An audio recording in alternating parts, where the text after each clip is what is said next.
Hello and welcome to Arcade Couch, the best place to chill with friends, get your gaming goodness each and every Monday, except for last week where we did post an episode because I moved house, Ciaran was in Sydney, and Ash can't record alone. Well, he could, but I don't think it has it in him personally. My name is Dylan Blight, and also joining me this week, Ciaran Marchant. Hello, it is I, back from Sydney. Ashley Hobley. In my defense, there was a threat of a cyclone. No, the threat had passed by then. It was an X. It was an X cyclone by then. It was X, but by X's can do a lot of damage. By like the Saturday, it was gone. You had Saturday and Sunday to go if you wanted to. X's can do a lot of physical and emotional damage. I would love to hear Ash record a solo podcast. Actually. It'd be hilarious. It'd be like the time we left him on stream. It'd be the most stream. Edited thing ever. 100%. It'd be like when we left him on stream by himself to talk to Chad. How's the weather? How's the weather? Here, where I am, it's wet everywhere. It's kind of wet. So it's kind of wet. Yeah. How's the weather where you are? Wet. Damn. Yeah. Anyway. So listen, that bit was so good it gets remembered till this day. So I don't know what you guys are complaining about. It is true, and that we're 10 years next year. No, 2 years now. 2 years. 2 years from now. So we're 8 years this year. So 2 years from now, that bit will be 10 years old, which is very funny. It's a very old bit. It's a good bit. So I don't really have much to talk about this week. Well, no. I got nothing to talk about. I'll talk about Death Stranding trailer when we get to that. But it's going to be between Ciaran and Ash to talk to me about some video games that they have been playing. Starting with you, Ashley Hobley. Yes. WWE 2K25. Tell me about how you can play as John Cena, the heel, without his bald patch. Well, I mean, you can't. I don't know. I don't think you can technically.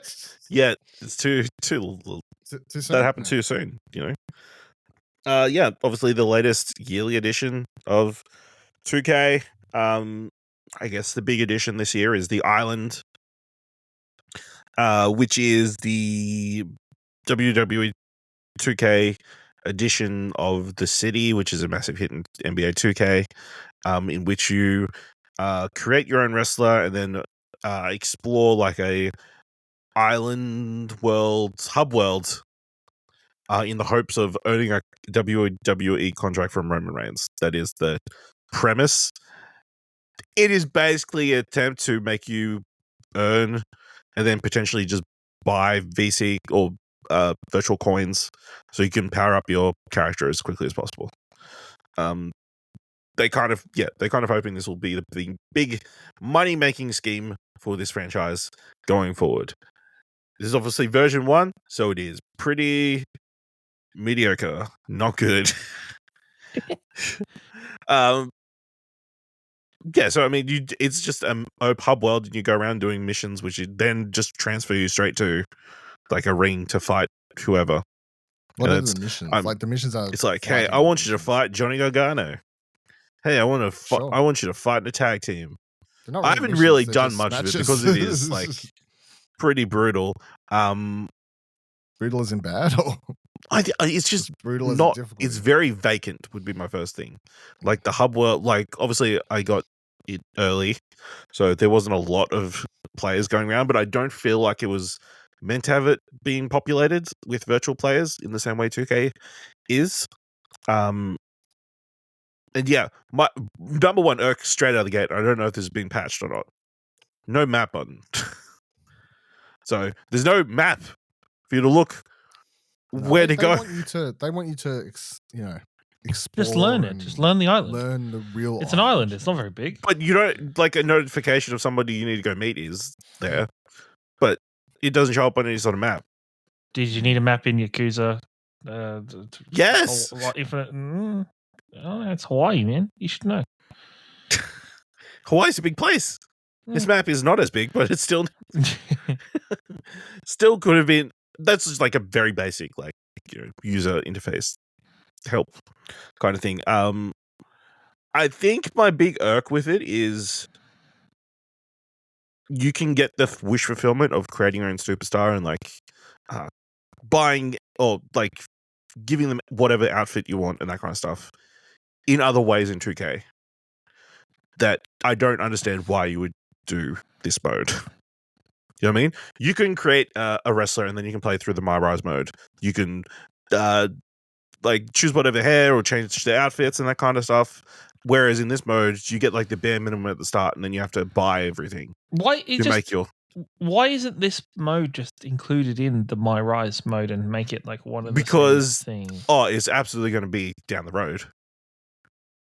I 100% believe that those will be, one of them will become obsolete in the next 2 to 3 years. They'll be more closely tied in. But even then, you can like, this game has the most incredible creator superstar suite. I mean, you could just like create whatever superstar and like take them into whatever match modes you want and that kind of stuff. So, yeah, there just needs more of a reason for you to be playing this, I guess, and more of a reason to want to buy stuff. It's very weird to be walking around and there's like a Nike store in there and all this kind of stuff. It's like wrestlers don't wear Nike gear. It's very odd. And then like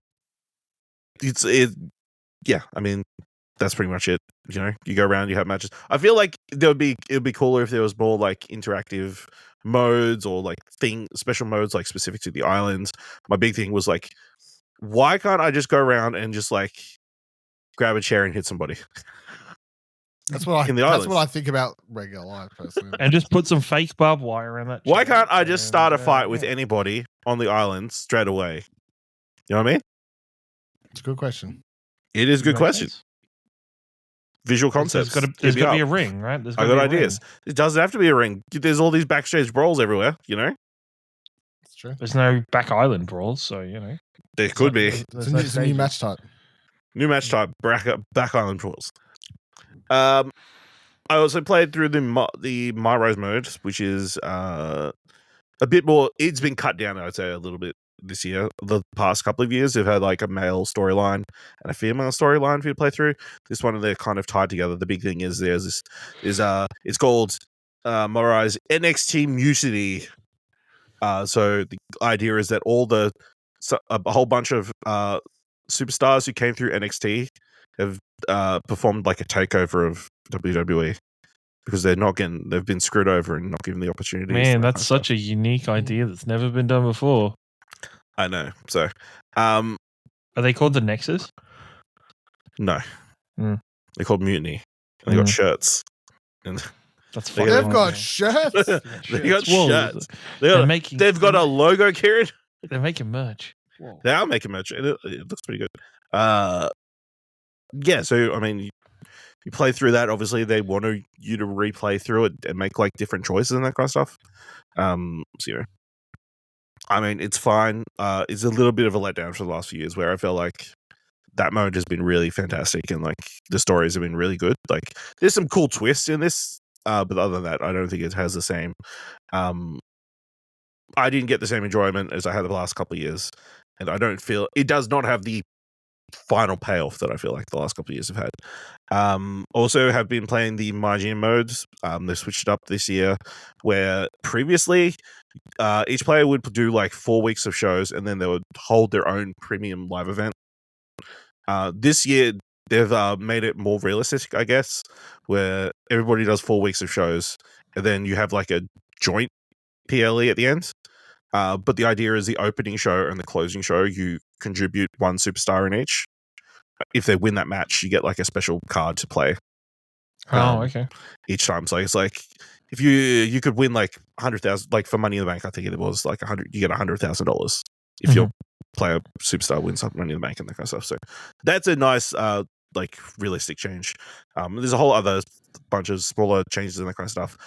Showcase mode this year is all about the bloodline.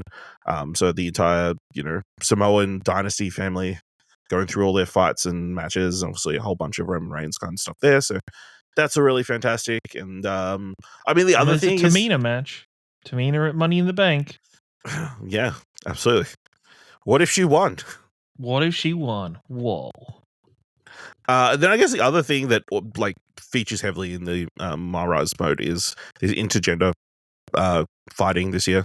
So you can have Rhea Ripley bash up Dom Mysterio and that kind of stuff. So something they won't do properly in WWE. No, I mean it is a little like a little bit awkward to see all these men just smashing women with chairs and hitting with tombstone pile drivers and that kind of stuff. Then you go, my question, though. I guess it's not any different to any other fighting game that we've ever had. I don't understand why, like, the WWE and like most wrestling places, like, so we were talking about this actually when I was in Brisbane with Bets and Buddy and stuff. But I don't understand especially when it comes to video game stuff. I'm like, you can't choose to be like, we don't allow intergender wrestling because like we don't want the WWE universe family brother to see the women fighting the men. But then you're allowed in a video game and it's still the likeness of the people and everything. I'm like, you're sort of picking and choosing. Yeah. And like they have one of the like, why am I blanking on her name? Johnny Gargano's wife, which I feel really bad for describing her. Candice LeRae. Candice LeRae. She was one wasting away there. Like she is wasting away there, but like during her indie run, like she was massive in intergender wrestling and did some amazing matches with the Bucks and the Young Bucks fucking super kicked her with tacks in her mouth and everything. Yep. Yeah. I mean, I understand, obviously, as society, we've got a violence against women issue. So not promoting that in any way is like... But they are fine. We also promote in fighting in actual people, fights, that kind of stuff. I mean, I don't know. Listen, people are very vocal about men not fighting women or competing in women in any kind of sports. And, so it's understandable why people would not want, why they've decided not to, except in video game form. I think the people who are saying these things don't watch wrestling anyway, so I don't know why we're letting them have the say. Anyway, I don't want to go too deep to the stage, but I'll say is that it's just such a waste of opportunity and storytelling and like match opportunities and stuff like. Yeah. So, my general thoughts are: if you bought last year's edition of 2K, just keep playing that one. Keep playing that. I mean, if you're a few years removed, it's a solid one to pick up. Obviously, with the improved combat system and that kind of stuff. No, so if you haven't bought one since the delayed one, what was that one? 20. Was that year before last? Wasn't it? Yeah, it was 23s, wasn't it? No, I think. Or is it 24? 24 then, because last year's was 24. So I think it was 21. Maybe it was like where they revamped everything. So if you haven't come back to WWE, it's worth it. There's a lot of content there. Soundtrack's pretty good this year. But if you're upgrading from last year, I don't know. 2K22 is delayed. Okay.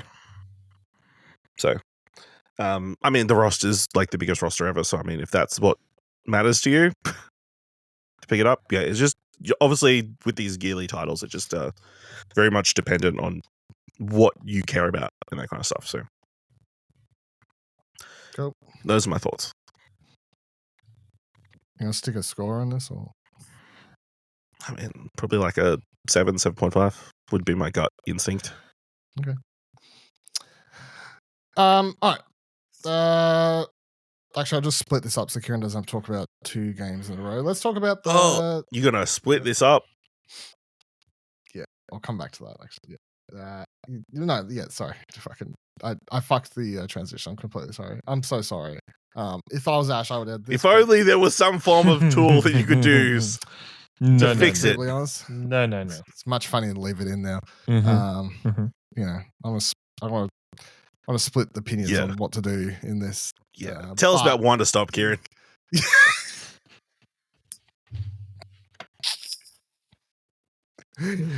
Good shit. Ciaran, you have played Split Fiction. Whoa, that's where we were leading to this entire time. Wow. We're so good at this. Which is the sequel to your much beloved It Takes Two. Well, I don't think it's a sequel. Award-winning. It's not a sequel. But it's like it's the same. It's the successor. Yeah, it's the successor. Sorry. It's from the same developer. It's Hazelight Studios. Hazelight your game, which you love the elephant. You love that game, so. Elephant, marriage, puppets. That game. This is the thing, right? It Takes Two. My biggest problem was always the narrative, and I didn't like its ending and the message that it presented, but gameplay was good. It was a weird, interesting ride. Split Fiction, to be honest, Split Fiction is an amazing game. That currently at this point in time is my game of the year. There's so many games out there. There are so many games, but going through, I think gameplay wise, it is above and beyond everything from It Takes Two. It pushes the envelope. There's so many interesting and diverse moments. How they interact and use point of view for the game is so interesting. How it fluidly moves from a 2.5D platformer at times to a side scroller to running away from a camera to just various different moments throughout the game. It's so fluid, so well done. It was, I think I played with a friend of mine for about 12 hours. We took to play the whole game. The story is impeccable. Like I have no problems with the story this time. I absolutely loved every moment of it. I loved going through it. I loved the experience. The two central characters are very well written, very well developed. I guess the villain or the kind of the evil corporation isn't the greatest. Like it's kind of, it does the job though. But I think the last third of Split Fiction is the first time in a long time I feel like I was playing something I hadn't played, like an experience I hadn't experienced in one form or another before. And it's like that feeling of going from one generation to another generation of consoles that we used to get, where it used to be such an upgrade, such a big jump, such a difference maker. The end of this game felt like that. It felt like something completely fresh in the gaming sphere, something wild, and the things that they were doing with their with the premise of the game was just insane, to the point where I thought to the point where I was playing on PC, I was like, how is my PC running this game? How are we able to do this with its software and when other things can't seem to process such large scale things so easily? It's an amazing experience. I think you guys should definitely play it. Like, it should be on your list to play it ASAP once Dylan has finished moving house in the next 2 months. But Ash did ask earlier in the week, like, so we're going to play Split Fiction this week? I was like, to be honest, I'm not going to sell you short. Let's just that's fine. But I definitely recommend anybody get it. It has that amazing feature where it's only one person has to pay for it to be able to play it. There's so many fantastic moments, so many interesting and quirky, humorous moments, like where there is a sense of humor to that game that's fucking batshit crazy. Very enjoyable. Did you do the main thing I've seen in my very small what I've listened to a podcast and stuff? People are talking a lot about side quests being really good. Have you done it? The side stories are amazing. They are a lot of maybe the quirkiest bits you've seen in the trailers. I guess the big one is the pig one. They're like side stories that you get to play through, and they develop and discover different bits of each character and kind of different moments. There's one about Mio, the sci-fi writer, but it's one of her very first stories on her 9th birthday, and it's about you going through a candy world, but it has the most horrifying fucking ending ever. They're just so well written. There's so much beautiful detail to them. They're to the point where you kind of, it's important for you mentally, you kind of be like, okay, there's 3 in each level. You get 3 side stories in each bigger main story they level. Tell you that, or no, you just kind of work it out at the point where it's just you just get used to there being 3. So you find them, you adventure through them. One of there's a variety of one of them is a full on SSX snowboard / skating game where you're riding down a hill, racing each other, doing tricks, doing grinds, trying to build up the biggest score multiplier for the whole thing.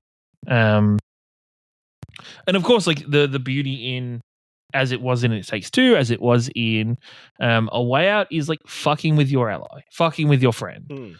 anytime there's a lot of times you have to rely on the other person to hit a switch or to use a different button, or to operate something. And how was your partner? Socks was great. We both fucked with each other a lot. Yeah. Were there mini games in this one? Not as much, but the mini games are more like in the side stories and stuff. Okay. Might have to run for 2 seconds. He's running because you was about to bring up how. About how Buddy beat him and smashed him in all the mini games in It Takes Two. And that's the real reason that he dislikes that game. That's what I just the trauma that those repeated beatings in those mini games brought. That's what I think happened. Absolutely. So yeah, I'm very excited when we find time to play this one. Especially, we had a really good time with It Takes Two. I mean, I'm hoping this week. To make it. I was looking up. I looked up a couple of days ago the trophy guide. Okay. Yeah. Just to see if there was any missable trophies or anything like that. One playthrough. Food delivered. Oh, he hasn't got headphones on. Yo, did you just get food delivered? Well, I ordered food prior to you reminding me that we were recording tonight. So, and it's just a bit. What is it? What do you got? Pizza, just Domino's. Yeah. And a garlic. Yeah, garlic bread and some churros because they're pretty good. They are pretty good. That's pretty good. Side story just quickly. I know, who cares? It's gonna be a short episode anyway. I went and got Domino's the other day, right? Went in to pick it up after come through. Do they do like lactose? Yeah, they do lactose. Oh, okay. I know they do the vegan cheesy garlic bread and stuff. So I didn't realize. Yeah. So, but I got to experience that thing where it's like this. They missed one lady's pizza. She'd ordered 12 pizzas. It must have been like a party or something, right? So she leaves at 11, comes back, goes, "Oh, you forgot one of the pizzas." They're like, "Oh my god, I'm so sorry." This lady, like, she was the girl in the house, like, fine. It's like, not great, but like, shit happens. She's like this, and then straight away, this like fucking lady goes full Ciaran. She's like, "Well, guess I'll just have to fucking wait while the rest of my pizzas are getting fucking cold in the car." Then, like, I was like, "Fucking hell!" But I bet if the person be like, "Hey, if you want to bring them back in, and we can chuck them in the warmer," she wouldn't do that. Well, she didn't like. I mean, I wouldn't offer. It's hard to like. Wouldn't offer that if that was her action. Like, like it's.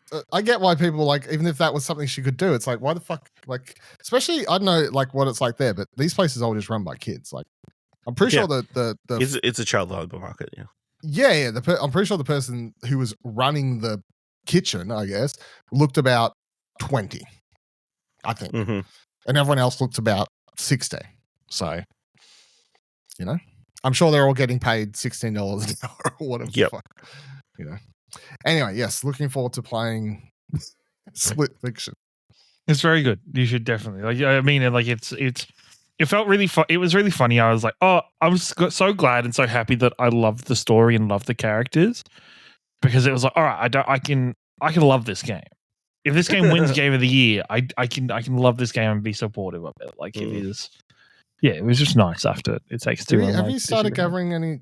I saw you had a draft, Ash. I don't know if you got score. Like, did you gather any scores for the quality?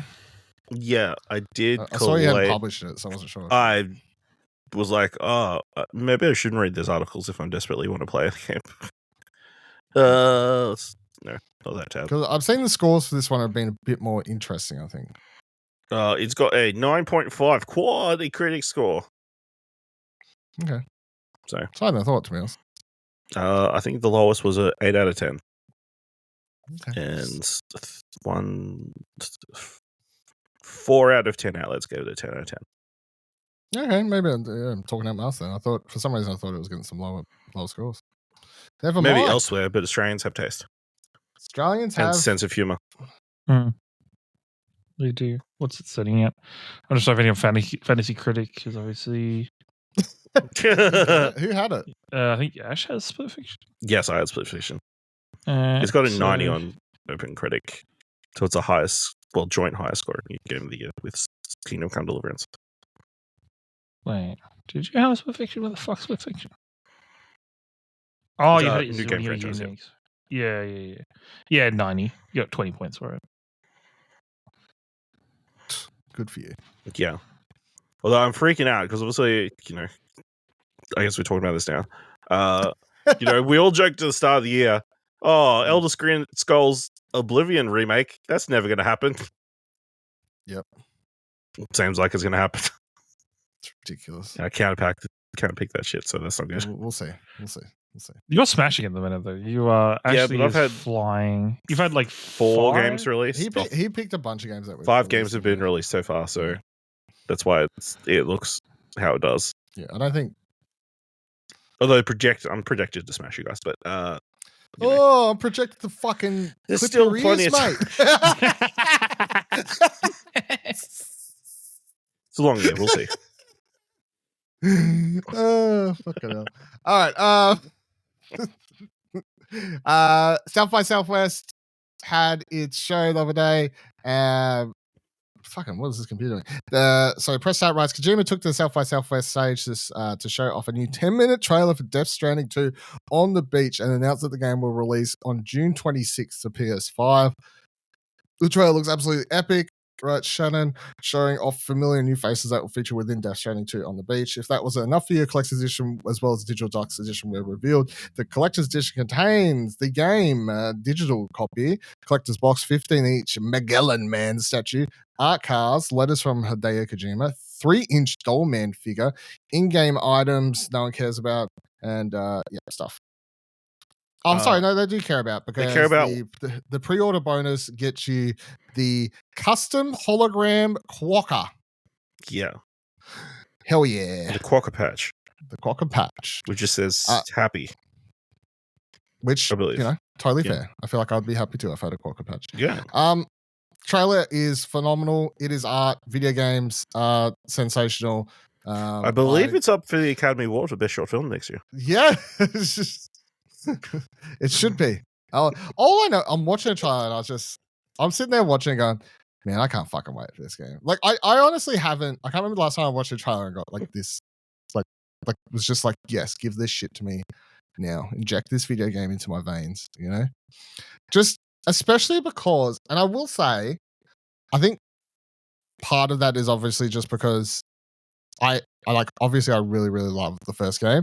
And when it goes for that opening first minute or whatever, shows the new character who's looks like fucking Solid Snake, when he's got his like headband on and stuff, images that are released. When it gets past that part and it cuts to that shot of Sam and Lou just in the beautiful environments and stuff like that. And then later in the trailer where it starts cutting through all the way more environments we're getting in this game, from fire in places and snow again and beach and whatever hell's going on. There's a part where he's like walking through all these cars and like an area of the world that hasn't like fully been covered up yet, still has some of the old world in it. And and of course there is that element of I'm watching it and they're talking about a bunch of shit and I'm still like, I have no idea what any of this means. But the thing I learned from Death Stranding is by the time I got into and was playing Death Stranding, when I'm playing it, it all makes sense. Yeah. When you're playing it and you're in that world, you zone in and you become part of that world, it all starts to make sense. So, and like it is kind of I make fun of it, but like it is Kojima is kind of part of his charm and allure in these trailers is he makes it as fucking confusing as possible with no fucking idea. In interviews, he's referencing fucking ropes and sticks, and it's a rope stick game, baby. It's a genre. Yeah, that's implicit in all string games, ropes and sticks. Ciaran, do you reckon you're keen to play it, or I'm always like, or is this too much Hideo Kojima bullshit for you? No, the thing is, right, I almost feel like, because it's the same with... You didn't finish the first one. I didn't finish the first one, but like I keep meaning to watch the first one. And I feel like I feel the same way about the second one. I don't think it's a game for me, but it's like... The problem with that is I'm sure someone has done like a cut together all the cutscenes and stuff. Problem for that is like part of the reason I love the game so much is those 20-minute walks where it's just you in the world is so integral to feeling like what makes the game special. Course. So it's sort of hard to take that away from it, I think. Okay. That's fair. Yeah. I think you just watch somebody stream the entire game. I'm sure they'll get the same effect. But at that point, if I'm going to do that, though, I might as well just play it, right? Yeah. How about you, Ash? What do you think of the trailer and everything? It's wild. Like so much new content, so much new stuff. Like I feel I think you definitely need to play or at least watch something of the first game before you get into this, because you're not going to have any clue what's going on. But yeah, I think as a trailer, it was really impressively put together. It's like 3 or 4 short films within the entire thing. Like you've got the opening with Neil.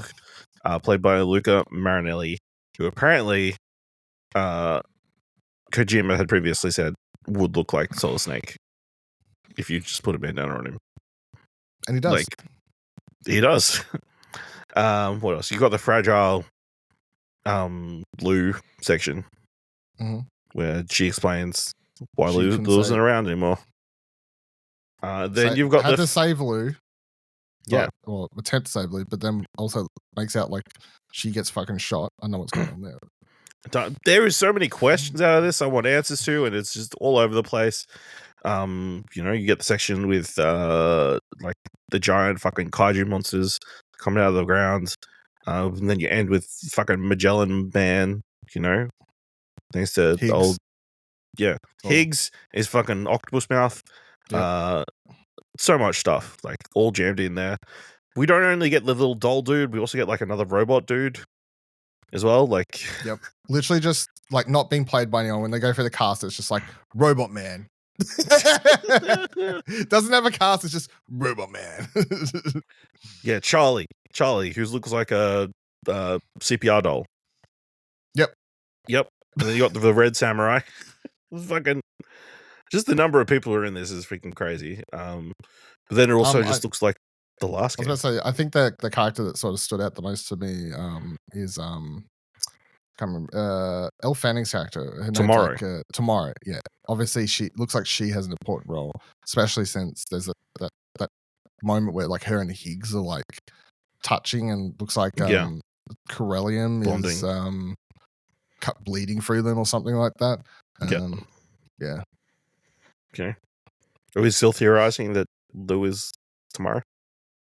I don't know, because there's no. I don't know. That's what we thought last time we talked about it on a previous podcast. Platinum Explosion? Yeah, I believe it was called that. Podcast formerly known as Platinum Explosion. Mate, rest in peace. Rest in peace. I think we've got one more in us. Yeah, we should do it when Death Stranding 2 releases. Last episode, June, baby. It would be a good subject to go out on. Yeah. I mean, I'm not going to write off the Elle Fanning as older Lou theory. I don't think there's anything in this trailer that would. Think about it. Lou gets hit by the rain that hit Fragile in the first game, which you got like all old skin. Mm-hmm. Yeah, she's old. Yeah, I mean, it could be. Also, how did Fragile get her skin all fixed? She's all about those tank tops in this game. I don't know, but she is seen lying on like a hospital bed at some stage with like bandages and stuff on her. So I don't know. I have a lot of questions, and I'm very excited. Very excited for all the answers. You'd be disappointed if you didn't have a lot of questions. Yes, I would be. It'd be a pretty boring game, to be honest. I think also it says at the I thought it was interesting that the music is being it's a crossover this time between Woo Kid and Ludwig Fossil, yeah, who did the soundtrack for the last one. In the credits at the end, it says Woo Kid and him doing the music. So, and obviously the music is music's always important to Kojima things, but in this, or in Death Stranding 1 at least, music was super important. It was such a big thematic part of all the key moments of the games, and those little ones I'm talking about where you just like come up above a hill and on your journey, and then you'd reach the top and see how much further you've got to start going, and then a song would just like kick in because they knew you've like got that journey ahead of you, sort of thing. So yeah, I mean, I'm pretty sure they wrote this song just for this trailer. This song is just for this trailer, yeah. So, which is wild, but I still listen to. Sometimes I just chuck on the Death Stranding soundtrack. Mm-hmm. The song soundtrack, not the playlist. The playlist. Yeah, sorry. The Death, that banger. Would that Bring Me Horizon song? Ludens. I really liked it. Ludens, yeah, that's a fucking banger. Mm-hmm. Yeah, so I mean, I'm very keen. I can't wait. Very keen. Also, just I gotta be honest. When they said June, I was like, damn, that's pretty soon. Well, that's sort of fucking around. So I'm pretty sure the pre-orders go live tomorrow for the collector's edition. So hopefully I can get that. You're planning to get this one? You're not going to screw up like you did last? I'm going to try to get this one. The last one I didn't try so I don't think I could. I don't think you'll have an issue getting one. No, I don't think so. If you go straight away, but I'll be at work, so I just got to remember to like set an alarm for. I think they go live at 10 or 11. Or something, like they do. So I just got to remember to set an alarm and do it. Yeah, because now then I'll have both collectors. Unlike thanks to Nicholas Burrow. Yeah, it's actually behind me now. Oh yeah, there's a little baby. Yeah, there's baby. Little baby. Yeah. It was at nice least you to can see. At least you can see all your stuff. I was going to say all your crap, but I mean all your stuff now. Yeah, currently it is a pile of crap, to be honest. Yeah. Yeah. Did I just say it lights up? I put batteries in it. Ooh. Not a lot. It's sort of hard to tell, but yeah, that one light lights up. Yeah, no. There's lights in the base as well. Oh There's lights in the base and the front. So in the dark, if it sort of lights up because they're yellow through there and it looks cool in the dark. But little baby Lou. This is one of the best things I own because anyone who doesn't have this, like just walk in here and be like, what the fuck do you have a baby in a Yeah. So good. Weed out the weed out the fakes versus the real nerds, you know what I mean? Yeah, absolutely. Yeah, that's what I'm fucking talking about. Okay. All right. So do you reckon this means Ghost of Yotai later in the year? It's not going to be before this, right? No, that'll be like October. I reckon now. Yeah. You think so? If this is their June game, then that has to be October. So they're not going to. Then there's no need to cross that game anywhere close to this game. So no need at all. All right, can you talk to us about Wanderstop? Wanderstop is a lovely, cozy game about making tea in a team shop. It is a vibrant and colorful world filled with an array of different kind of characters and different elements that are very surprising playing through. Of course, like the basic gameplay loop of the game, of course, is kind of planting different seeds, mixing them together to make different hybrid plants, using the fruits to make different teas. Each of the fruits have different kind of qualities and different like things that they do and they're good at. Some, and they have like one of them like makes you feel like you're eating your favorite bowl of cereal. Or somebody. What's your favorite bowl of cereal? I don't know if maybe Cocoa Pops. Mine was hold on, I haven't had cereal for a very long time. Is Cocoa Pops the cocoa beans? The chocolate ones, with like the monkey. They were my favorite. Yeah, they're good shit because it makes a chocolate milkshake at the end. Frosty Flakes, man. Don't move on. Frosty Flakes. Because it was just really just cornflakes with a ton of sugar on it. Okay, fair enough. But like, the game is all about getting to know the various characters that visit the shop, and as well as it dives into a lot of deeper, like almost a little darker moments several times throughout the story. In terms of, there's one character I was just talking to who your main character is like a legendary fighter who's lost her skill and her confidence. And was on her way to go and learn how to fight again from a great master in this forest, but has ended up in this tea shop making tea instead. And you meet one character and he's your fan and whatever, and you kind of just come up to the point where it gets to the crescendo of, hey, I can't live up to your standards. I'm not that legend at the moment. I don't know what's wrong with me.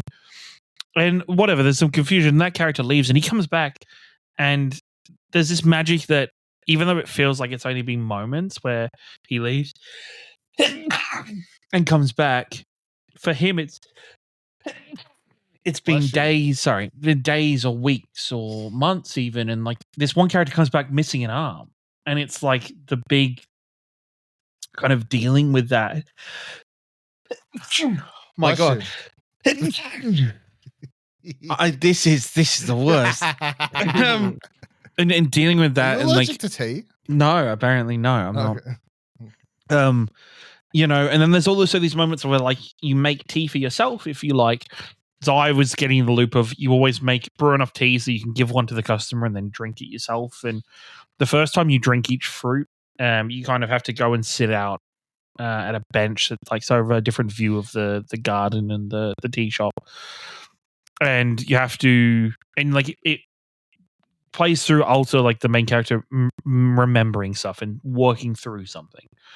And it's a real special game, and it's very interesting. Something that maybe isn't sold in any of the things that is certain is once you get to a certain point, like, and I'm only maybe, I don't know, I'm only at the second section, but like once you get to a certain point, characters, you, for whatever reason, the magic it is, Alta stops understanding the characters and will stop understanding the various different ones, and then you have to go visit a shrine, and then when Alta wakes up, the whole garden is different. It's a different season. Everything's a different color. The shop semi resets. You kind of have to start again in some ways with replanting stuff. You get a whole bunch of new teas to brew, and a whole new section of like a new collection of characters appears. And I don't know if you ever meet the characters again from the previous section because they weren't all, like, their stories weren't all finished by the time you kind of move to a different section. It's a lot of fun. I really love it. It's a cozy game. It is, you know, there's moments of downtime when nobody wants you to do anything. So you can either, like, it's up to you to go and either like plant some stuff or to like go run around the garden, like weeding and getting rid of weeds or sweeping up leaf piles or in the leaf piles you can like find various like cups, like there's different mugs for you to use in the shop again. Like there's one I always give to that fighter that has like, it's just got die written on the front of it and it's got like a pair of knuckle dusters as the handle, that I think is really cool. Yeah, it's a very special game, and I'm glad it's a lot of people are reacting well to it. It's only, I think I paid $35 for it on Steam. It needs to be probably optimized a little bit more for Steam Deck, just because at the moment some of the text is a little bit small, so you have to use the magnifier on Steam Deck, and it just needs to be optimized probably better to run on the system. But it's a fantastic little game, and you should definitely check it out. My question for this one is, so it's by Ivy Road, which is run by Davey Worden, who is the dude behind the Stanley Parable. Yes. Yep. So is there any odd shit, weird shit? There's all, like so. Yeah, so like there is like one of the characters is I can't remember her name, but like she runs a shop, but the currency that's used to pay for the items in the shop is her own made up currency. And she ends up, whenever you speak to her, just giving away items to you. But then she's always talking about economics, and she's always like talking about how she's going to run the tea shop into the ground and that she's going to do better business. And it's this whole wacky, all the characters that come in are very wild. There are like books you get, like full, like proper like books. That's like, one of them is like a murder mystery series that you keep getting them in the mail, that you get to store in the library in the tea shop. It's yeah, there is that quirkiness, maybe not to the extent of Stanley Parable, but there's definitely is that kind of wonderful quirkiness to this game and to its characters. Because I would say that the weirdest thing to me about this game is, if you like everything you describe about it, like a tea cozy game sort of thing, it doesn't fit really the Annapurna. Like, you wouldn't picture it as an Annapurna game. I think the moment you get into it and you realize it's not so much about the tea is just the setting. You very quickly becomes about the narratives around the characters and the depths of almost the darkness in some of the moments of the characters you're dealing with. Very quickly, I think it fits the Annapurna mold very well. Fair. For some reason, I didn't want to say it, and I haven't checked. I thought it was on Xbox Game Pass. I don't believe so. Is it? That'd be hilarious. I bought it anyway, and I was happy to buy it. I don't. You wouldn't be able to play it on I checked it the other day. It's not on PC Game Pass, I don't think. Maybe that, I don't know. Because I checked PC Game Pass the other day when I was looking at something. I mean, you wouldn't be able to play it anyway. I guess is the, or not on Steam. No, Steam Deck. Steam Deck, exactly. Now, for some reason, I thought it was coming to something, but maybe I'm talking shit. Mm-hmm. I do that sometimes. It's fun.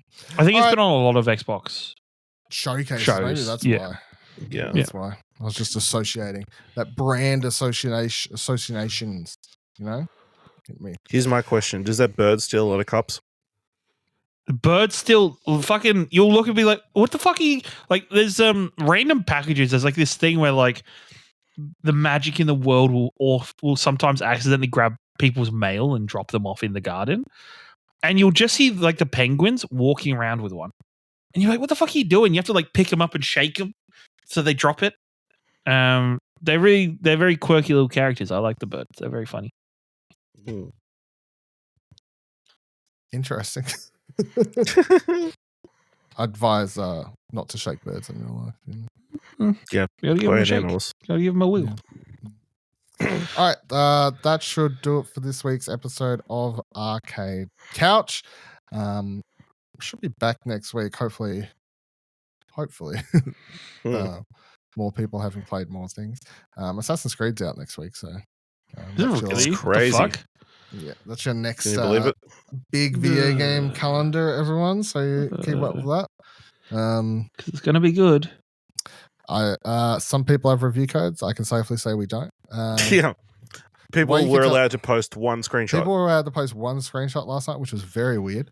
One specific or one screenshot that they get to choose? Based on what I'm like reading between the lines, it just seems like the embargo was like, you can say you've got the game at this time and you're allowed to post one photo, like screenshot you've done in the game. And I guess they want to show off the photo mode and how it looks. Yeah. Probably a lot of the specifications on exactly what. Yeah. So that was all. I just saw a bunch of people at the end of the posting. game. No. Yeah. Yeah. I mean, I'll give it. It's better than the same. It's at least it meant that everyone tweeting that they had the game. Not everyone's posts look the same, because usually when people do that whole like the embargo, they almost post the same script. Yeah, because you get told you can only post a screenshot of the title screen usually. So everyone just does the same thing, like excited to let you know that I'll be talking about the game and blah blah blah. And here's a screenshot of the fucking title screen, because that's all we got told we was allowed to show you. So yeah, at least it made a little bit difference to that. So anyway, came for that. So hopefully that's good. Yeah, cool. All right, that'll do it for this week. Don't forget, check out explosionoid.com. Not much has been going up the last 2 weeks, to be completely honest, but back to regular life soon. Maybe my new abode will bring you out even more. Who knows? Follow us on Blue Sky at explosionnetwork.com over there. And you can support us on explosionnetwork.com/support. Takes you to our Ko-fi page. Next week, same time, same place, same batch. Goodbye. What?